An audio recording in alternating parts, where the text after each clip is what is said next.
الرحمن علم القرآن خلق الإنسان علمه البيان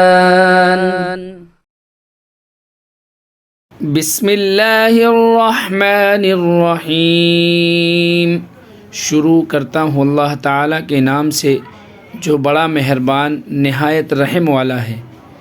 ان الذين آمنوا والذين هادوا والنصارى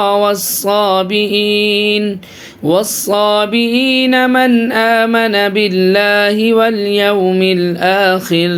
واليوم الآخر وعمل صالحا فلهم أجرهم عند ربهم ولا خوف عليهم ولا هم يحزنون۔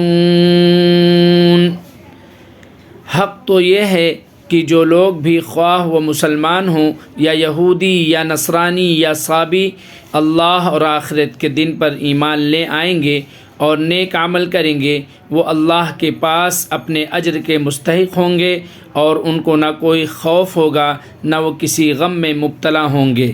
وَإِذْ أَخَذْنَا مِيثَاقَكُمْ وَرَفَعْنَا فَوْقَكُمُ الطُّورَ خُذُوا مَا آتَيْنَاكُمْ بِقُوَّةٍ وَاذْكُرُوا مَا فِيهِ لَعَلَّكُمْ تَتَّقُونَ۔ اور وقت یاد کرو جب ہم نے تم سے تورات پر عمل کرنے کا عہد لیا تھا اور کوہ طور کو تمہارے اوپر اٹھا کھڑا کیا تھا کہ جو کتاب ہم نے تمہیں دی ہے اس کو مضبوطی سے تھامو اور اس میں جو کچھ لکھا ہے اس کو یاد رکھو تاکہ تمہیں تقوی حاصل ہو۔ ثم تولیتم من بعد ذلك فلولا فضل اللہ علیکم ورحمتہ لکنتم من الخاسرین۔ اس سب کے باوجود تم دوبارہ راہ راست سے پھر گئے، چنانچہ اگر اللہ کا فضل اور رحمت تم پر نہ ہوتی تو تم ضرور سخت نقصان اٹھانے والوں میں شامل ہو جاتے۔ وَلَقَدْ عَلِمْتُمُ الَّذِينَ اعْتَدَوْا مِنكُمْ فِي السَّبْتِ فَقُلْنَا لَهُمْ كُونُوا قِرَدَةً خَاسِئِينَ۔ اور تم اپنے لوگوں کو اچھی طرح جانتے ہو جو سنیچر کے معاملے میں حد سے گزر گئے تھے، چنانچہ ہم نے ان سے کہا تھا کہ تم دھتکارے ہوئے بندر بن جاؤ۔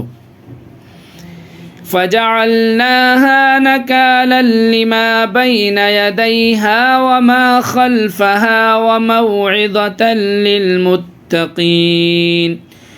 پھر ہم نے اس واقعے کو اس زمانے کے اور اس کے بعد کے لوگوں کے لیے عبرت اور ڈرنے والوں کے لیے نصیحت کا سامان بنا دیا۔ وَإِذْ قَالَ مُوسَىٰ لِقَوْمِهِ إِنَّ اللَّهَ يَأْمُرُكُمْ أَن تَذْبَحُوا بَقَرَةً قَالُوا أَتَتَّخِذُنَا هُزُوًا قَالَ أَعُوذُ بِاللَّهِ أَنْ أَكُونَ مِنَ الْجَاهِلِينَ۔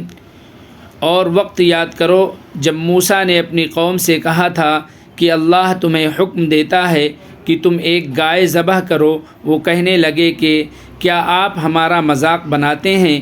موسیٰ نے کہا میں اس بات سے اللہ کی پناہ مانگتا ہوں کہ میں ایسے نادانوں میں شامل ہوں جو مذاق میں جھوٹ بولیں۔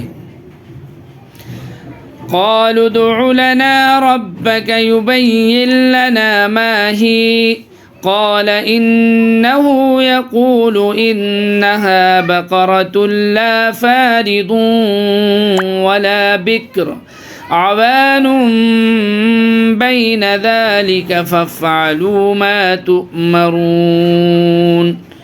انہوں نے کہا کہ آپ ہماری خاطر اپنے رب سے درخواست کیجئے کہ ہمیں صاف صاف بتائے کہ وہ گائے کیسی ہو۔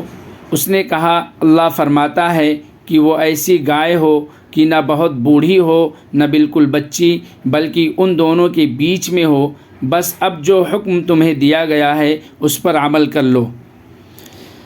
قالوا ادع لنا ربك يبين لنا ما لونها قال إنه يقول إنها بقرة صفراء فاقع لونها تسر الناظرین۔ کہنے لگے آپ ہماری خاطر اپنے رب سے درخواست کیجئے کہ ہمیں صاف صاف بتائے کہ اس کا رنگ کیسا ہو۔ موسیٰ نے کہا اللہ فرماتا ہے کہ وہ ایسے تیز زرد رنگ کی گائے ہو جو دیکھنے والوں کا دل خوش کر دے۔